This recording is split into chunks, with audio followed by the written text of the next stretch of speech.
I get a lump in my throat now. You're helpless, but you're also just hoping that it's going to stay way over there. Cleanup continues after one of the largest tornadoes Alberta has seen in almost half a century touched down near Didsbury on Canada Day. As residents share their stories of the terrifying event, Rhonda Lee was working inside Maisie's Nook in Didsbury, only a few kilometers away from where the twister formed, when the strange weather started to roll in. I popped outside on the deck to clean up some tables, and there was complete silence. It was very eerie. There was no birds singing. There was literally no wind. Like it wasn't a crazy windy day, but there was nothing. Like it was beyond an eerie silence. It was a deafening silence is what it felt like. Environment and Climate Change Canada says the system produced an EF4 classified tornado, the worst damage along Highway 2A between Didsbury and Carstairs. It was on the ground for almost 30 minutes along a 15-kilometer path. The maximum wind speed is estimated at 275 kilometers an hour.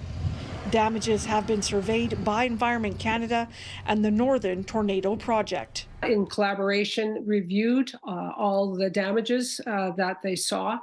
And based on that, that's how the ranking is done, based on the damage that was done by the wind speed indicates how strong the tornado itself was, and that's how the EF4 ranking came about. The last time Alberta saw an EF4 tornado was in 1987 in Edmonton. There were fatalities in that tornado.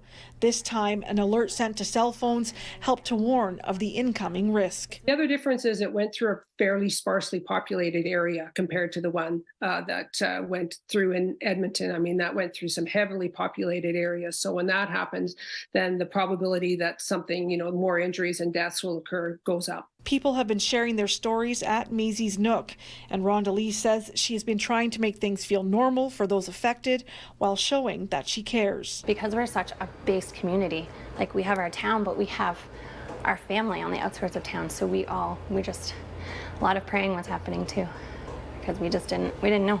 When we heard the sirens, we knew that it wasn't good. There were no fatalities as a result of the tornado. It damaged 12 homes, 7 cannot be lived in, and livestock was lost. But the community in a whole pulling together and helping, that's what's most important right now, is that we can help get them back a little bit of what they lost. Danina Falkenberg, City News.